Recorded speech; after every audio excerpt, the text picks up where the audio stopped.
Your prediction in 2002 was that by 2020, there will be an event of bioterror or bioerror that causes 1 million deaths. And we're now about halfway along in that. The voting on it, there's 400 people that think that you're right and 450 people who think that won't happen. Halfway along, what do you think? Yes. Well, obviously, I desperately hope that I'm wrong in this case, but my concern really was that biotechnology is developing very fast, and there are greater risks of error or terror, and also because populations are crowded in megacities in the developing world, that is the place where any epidemic, a natural one, could become catastrophic. I mean, if you think of natural epidemics like SARS, it was jolly lucky that it didn't get to a developing world city, because it couldn't have been coped with so well if it did. But I think the risk is that there may be some error, or indeed some genuine terror, which, if it happened in an area where it couldn't be coped with adequately, could really be catastrophic.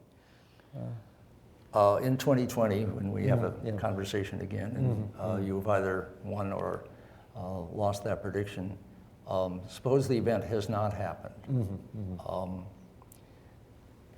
Would you then do a next 20-year thing, or would the prediction that, well, in the next 20 years it'll happen, or is it your expectation that what we are doing is getting a sort of a non-existence proof here? Well, I mean, I think this goes back to the theme of my book.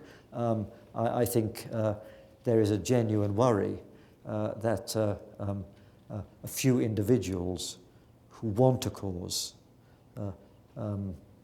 widespread devastation will be able to do it more easily with new technology than they could in the past. And so there is this risk. And I think there's a genuine tension between security and privacy, in that if you want to be sure that people aren't surreptitiously misusing these dual-use technologies, then we do need to be fairly intrusive. But I think the good news is that only the older generation seems to care about privacy. If you look at what younger people put voluntarily on Facebook and such like, then it looks as though everyone is watching each other to the extent that we can be assured that it would be conspicuous if someone were being too secretive. But I do worry about a few extremists, like eco freaks who think the world would be better off without human beings, and we know there are some such people. Some people like that, empowered by technology, could do huge damage, and people with the mindset of those who now design computer viruses may start doing the same with real viruses. So I think these are genuine concerns.